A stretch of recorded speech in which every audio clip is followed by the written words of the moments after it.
guys, thanks for tuning in. This is Optibotimus coming to you with another video review. And today we're going to be taking a look at the new Transformers Combiner Wars Voyager class hotspot. Now for the package, as you can see, you got a really nice open window here that allows you to see the full figure within. You got a really cool artistic image of Hotspot himself, as well as along the side here, you got the Transformers in Generation logo. Right here on the top, you got that weird comet-looking thing. On the side here, you got a cool image of Defensor, and as you can see, this is 3 of 5, but it really doesn't matter. The cool thing about Defensor is that all of Wave 3 does include all of the Protectobots. So unlike Wave 1 and 2, where it was kind of split up, we're going to get Defensor right up front, and that's fantastic if you ask me. Over here, you got a little bit of a read-up that says, the duty of the Protectobots does not stop when the battle is over. Hotspot and his team of heroes will come to mankind's defense whenever danger threatens. And then you got a image of both his robot mode as well as his vehicle mode, and it says that he transforms in 17 steps. But for the packaging, I mean, that's really about it. It's nothing that we haven't really seen before. In terms of the Voyagers, they don't come with comics. They are still coming with the collector card, as you can see right there. So that's kind of interesting, but all the deluxes will come with comics. But we'll take a look at those here in a little bit. But for the packaging here, that's about it. So without further ado,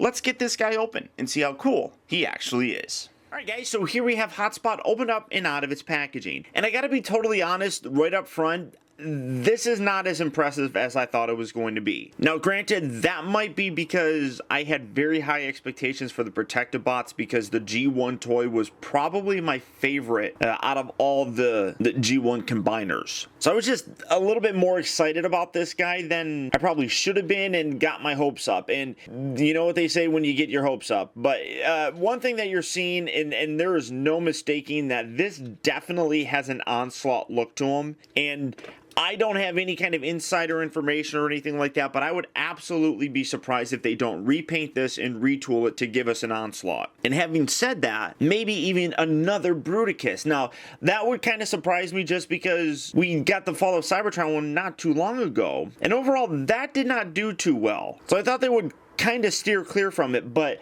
this guy definitely has that whole Onslaught look to him. I mean, it really does, and I think they do a pretty good job of making him look like Hotspot as well. Now, for us, some comparisons, here he is, and obviously, there's the G1. You gotta do that comparison right up front. I'm really impressed with the color match that they got here. This is a little bit lighter, but it's very similar. Now, as I said, this does have a very Onslaught look. I'm really kind of surprised that they didn't mold like these are going to become his feet. I'm surprised they didn't do that to make it look more like a fire truck. I think they could have did it because, like I said, these are just his feet. They very easily could have made that look less Onslaught-ish. But overall, I don't think it looks all that bad, but you can see what you basically have. I do really like how he's got the fire rescue, and then you got the Autobot logo right there with the flames, very similar to how the original G1 toy had that. That's a really cool touch. Now, part of what I don't like about the figure is he has a very thin, hollow, I don't want to say cheap feel, but he definitely feels thinner. A lot of it has to do with the fact that, I mean, you can see that, I mean, he's hollow right through there. His legs are basically hollow. He's got these very flimsy tires. I mean, you can see they just peg on there. I mean, they just go on and off like so. But he just has I don't want to say cheap. That's not the word that I'm looking for. He just doesn't have a very impressive feel to it. Now, his weapons can store here on the side. I'm going to remove those. You can put them there. You can put them there on the side like that. You can put them up here. You got little pegs right there. You can put those on there. You can do whatever you want. One of the problems that I also have with the figure is that a lot of it seems very floppy, and by that I mean like these. They don't tab in to anything, and then when you bring them together, they're kind of like they're on an angle. So it's like I wish they could stay straight and actually tab into something. This whole section here lifts up and down. I don't know why you would want to do this, but you can do that if you want to. That lifts up. This whole section can articulate. This section right here can articulate. You got some molding in detail where you got like a little tank right there, and then you got a little nozzle, and you can see the hose coming down there. I mean, you got his head right here that it kind of hides. You got to rotate that around, but I mean, it's not bad. Don't get me wrong. I just feel like it could be implemented a little bit better. And like I said, here in his vehicle mode, the biggest thing that I'm not a big fan of is these not tabbing in. And then when you put this down, when it's fully extended, you can see that it's bent. I don't like how that angles like so. So you have to kind of angle that to keep it straight. Angle that makes it a little bit better. There's no stopping that there. It just goes all the way down. So that kind of bugs me. I don't want to sound like I'm nitpicking too much, but I totally understand that I sound like I am. His two guns right here are basically the exact same, but they are a little bit different. You can see that in terms of the actual side detail, they are basically the same, but you got opposite sides here with the pegs. One's on the inside, one's on this side, and then you have this little peg right here that allows you to plug it in like that. You can't do it that way, but I guess it doesn't really matter because they're basically the same gun. So you can create this one big long gun, and I don't know, I'm probably just gonna have them hold both of these and use it like that. But now to transform him, we're gonna go into his torso mode. That's actually probably the funnest kind of transformation on this guy. There's a lot that's kind of involved with it. So first, well, actually, let's go to his robot mode. We'll take a look at his torso mode here in from there, because it's a little bit easier. So we're going to detach this like so. This is going to swivel down just like that. Rotate these around. This section here, you want to detach these, and then these are going to angle down. You're going to rotate like so. Do that here. Extend that out like that.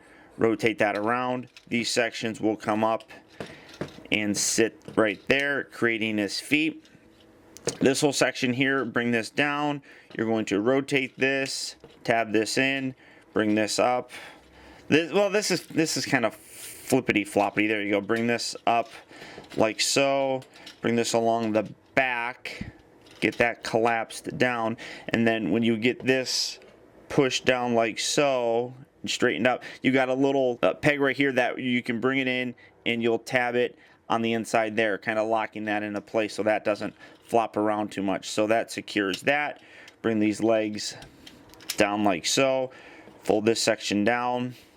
Bring this, no fingernails, there we go. Bring that out, bring that back up, rotate this down, rotate this down, and there you have Hotspot in his robot mode. And I do like the way that he looks, but again, there are some problems that I do have with this guy. The first being, again, much like all the other Combiner War Voyager figures, the ratchets here, you're either in too close like so, or you're out too far like so. I want it to be about there, and now you can bring them in and you can kind of pull them out. And what's also weird is these don't lock in, and this is a very unfortunate part right here. This whole thing is very floppy. You got this little extension here. I mean, it's part of the transformation. I wish there was a peg or something on the inside that would lock this in, like a lot of the deluxe figures had, so that now as that's locked in, that moves perfectly fine right there, but it needs to lock in. It doesn't. Well, does it? No. Wait, maybe that did it. I don't know. That doesn't do nothing.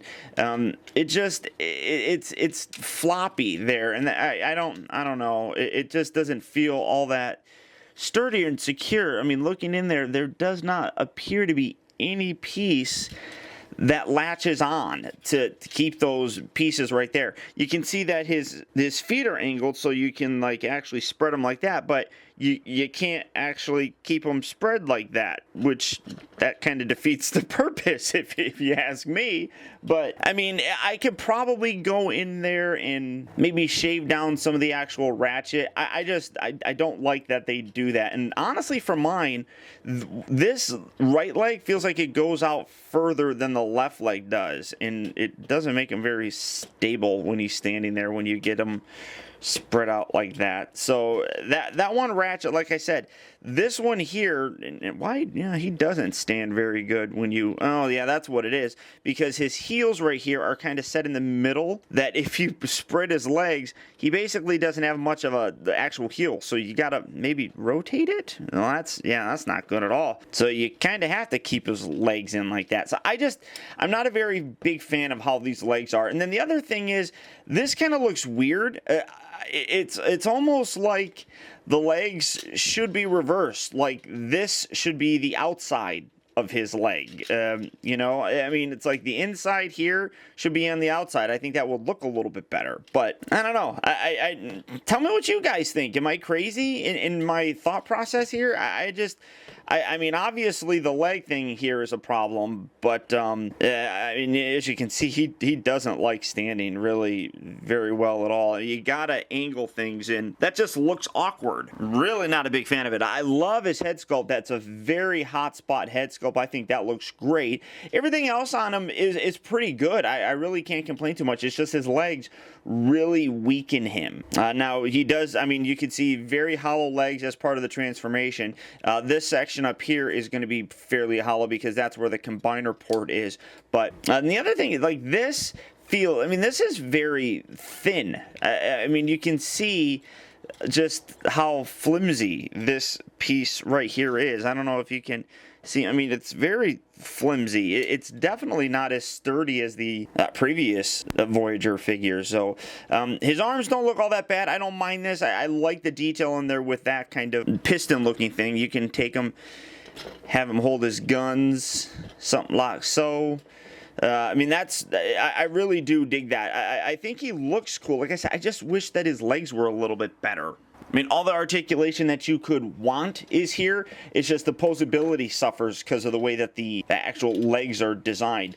For his articulation, though, you can see that his head is on a little bit of a, I guess, ball joint. Yeah, it's a little bit of a ball joint. You get a full left and right motion with it. You can look up and down some. The shoulders here, heavy ratchet joints rotating around. And it also moves up there, but he also has this section right there. So it's like he's got double shoulders or something. He's got nice heavy ratchets here on both, well, on the lower section of his elbows, and then he's got another elbow joint right above that. And that's just a swivel joint right there. He does rotate right above his elbow. No waist articulation. The hips do move forward and back. Really nice ratchet joints again, but again, it feels like they're not spaced properly, and that comes into a problem when we're getting him into his combined mode. They move in and out on ratchets, but I mean, you can see this is really a rough ratchet right there. Again, I kind of like that because it gives stability in his combined mode, but just something about it doesn't feel as high of a quality, I guess. He rotates here at the upper part of the thigh. He bends at the knee. You kind of have to put your finger in there and hold this whole bottom section in there so that you can rotate it, because otherwise it's like that lower section is bending, which is, yeah. But I mean, cool looking figure. I just think that the legs really do hurt him, and you can see that this one's a whole lot.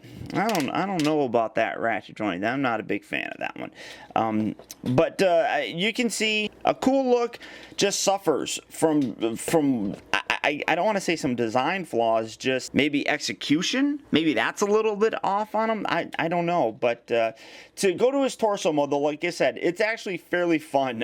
You rotate this up and around, and then you got this little section right here that it's going to tab in right there, and then you bring everything else in and bring this up, kind of find where that fits, lock that into place like so. Do that on this side as well. Bring this up, find where that fits, lock that in just like so. Take these little bits, you're going to rotate these down just like so. Take this section, bring this all the way down, rotate his head, tuck that under. These legs right here, you rotate like so, and then you collapse them up. Get this kind of out of the way, and you collapse these up like so, and then you kind of keep these on an angle. So you do that up there, and kind of, there we go, just like so. Make sure everything is positioned properly there. This is actually kind of cool. Well, kind of keep these spread out so that you can do this a little bit easier. This part here I think is kind of neat. This whole section, you're going to detach this. This is going to rotate around like that. Position that. This comes around down. There we go. Pop that joint. Bring this down. Bring this down. This section here, you can leave this up. You can leave it down. It doesn't really matter. Bend this here. And then you bring that around just like so. And then kind of position these legs around this. There we go. Just like that. These little pieces right here come around. They tab into place there. Tab into place there. This section here is going to fold down. You got two little tabs here and here that are going to slot in the side. You bring that down. And again, hard to see, but there we go. Lock that into place. You got that down. You got that down. Fold this down just like so. Rotate this there. Spin it around, and boom! There you have Defensor in his, or Hotspot, I should say, in his torso mode. Now, as I talked about before, there will be a Legend class groove that will be coming out. That's going to attach to his chest, although I don't think he really needs it, to be totally honest. I think he looks pretty good just like this. I really do dig how that actually comes together and kind of looks. Now, if I can get him to stand there, I can show you a comparison with his G1 self. All right, and here is his G1 torso, and again, what you're basically seeing is a very similar look. I really like, I mean, these pieces right here are all separate. They have to be added on after the fact. I really like how everything is incorporated with this. That's something that the Combiner War figures are really good at doing, especially with these torsos, but you can see you got those little kind of pillar things there, very similar to what the G1 toy had.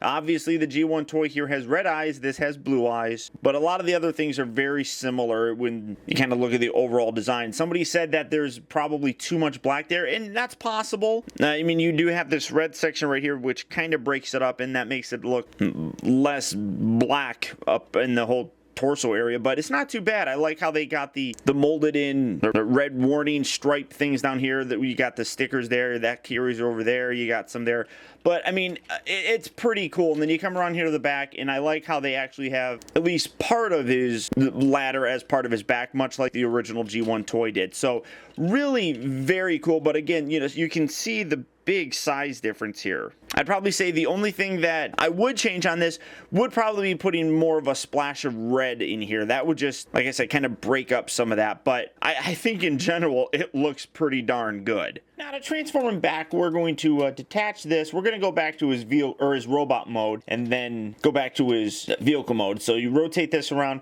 take this section, rotate this back, bring this up. You got little tiny nubs that stick out here that kind of fit in the hole. They don't really tab in, they just kind of sit there. So put that there, detach this, bring this around, peg that in, kind of spread these legs a little bit more, rotate this around, extend that like that, and then just kind of angle this, get this out of the way. Bring these legs all the way down like so, rotate there. Do that on this side as well. Rotate that around. This section here, you angle this piece, get this out of the way, angle this up like that, and then we're going to spin that around something like that, and no, hold on, keep that like that, and then bring this up like so. Then bring this in, this will kind of lock into place right there, sit that there, this comes in. If you get this all straightened, you can then bring this together, tab this together there, tab that together there, straighten that all out, bring the arms down, take this, lift that up, do that on that side as well, and then you just open that, and that's really stiff right there. Then bring out his head, and there you have him back in his robot mode. Real simple, but really very fun. I really do enjoy that transformation. It's very unique, it's very cool to do. Now to go to his vehicle mode, just take this, fold that down, rotate that. You can leave that wherever, you can play with that, it's your personal preference. I'm just gonna leave it up like that. Bring this up like so, lock that on the side here. You got little tiny tabs that lock in right there. So bring that up locking that into place. I'm going to rotate that around and angle this, kind of just position it like that. Take this section, bring this back, and then bring it down just like so. And then you bring the two halves together, and you kind of have to bring them together at the same time to get these, well, you don't want that to pop off, to get these tabs here along the middle lined up. So bring that together, squeeze all this just like so, and we'll fiddle with that here in a second. The section here, these collapse up and in just like so, making sure that you actually got little slots here, or little nubs that stick out. You want to slot these on the inside here. There's a little groove section, so you bring that in and slot that in there. Make sure that's done on both sides. Then you just rotate this around, rotate that around. Make sure those little nubbins stay in there. Nubbins. Then just squeeze these two halves together, and well, this section slipped out. Get that right there. Squeeze those two halves together. You can then bring this down, give that a nice little squeeze right there, and then this whole section here lifts up. You're going to rotate that, and well, I'm sorry, it's going to stay like that. That's going to come up. This is going to come down like that, and then this section here, well, I'm probably doing this wrong. Oh, no, I'm sorry. Rotate that back like that. Then you go like so. And then did this actually come up? Yeah, see, you have to make sure that these little bits right here catch on the underside here, locking this section down. It's a little tricky to do, but there we go. That was actually pretty easy right there. So then straightening this out, lifting this, kind of angling that so that the actual ladder doesn't look like it's bent. There you have them back in his vehicle mode. Now you can take this section, you can leave this like that. It's personal preference. I think the actual instructions tell you to do it like that, but I kind of like leaving it right there. So once you're done, there you have Hotspot back in his vehicle mode. I think that the bottom line is that it's still a good figure, but it's not as good, I feel, as the previously released Combiner Wars Voyager figures. I still think that Silverbolt is the best, but this guy does a pretty good job as well. Vehicle mode here, I think that he does a great job of obviously looking like a fire truck, although I do think that they really should have made this look more flat like an actual fire truck. I do wish that these pieces tabbed into something other than just kind of hanging out there. I mean, that's kind of annoying, I guess, but that's just a minor problem, I think. Transformation, I think, is actually pretty fun. It's very simple, and it does have a very G1 toy feel, but I think it's, pretty effective. Robot mode, I think he looks great. I just really do not like the way that they did the legs. And it's not so much a quality control issue, that's just the way that they did it. So I think that that design choice was pretty bad. Now granted, they are probably stronger joints just to kind of stabilize that actual joint itself for the combined mode. I really do like the way that Defensor is looking. That torso really does nicely capture that look. And for all intents and purposes, I really do think that Hasbro is nailing it with these Combiner War figures. I'm not going to sit here and draw parallels and compare these to, third-party figures that cost over $100 per figure. This is like a $25, $30 figure that I really do feel is well worth the money. So if these are figures that you're interested in, they will be slowly hitting retail fairly soon. Or as always, there's Big Bad Toy Store. So all you have to do is click on the link down in the video description. You go to Big Bad Toy Store where you can pick this guy up and add it to your collection. But beyond that, guys, that's about it. So once again, I want to thank you for tuning in. This has been Optibotimus. Don't forget that you can keep in touch with me by liking my Facebook page at facebook.com/TeamBotimus and by following me over on Twitter at twitter.com/Optibotimus. Also, I'd encourage you to check out my website at optibotimusreviews.com, where you can see all my videos from the previous week, see what I have coming up for future release, and also get your very own Optibotimus t-shirt. And finally, I'd also really appreciate it, guys, that if you like this review, don't forget to please like, comment, and subscribe. And until next time, I'll talk to you later.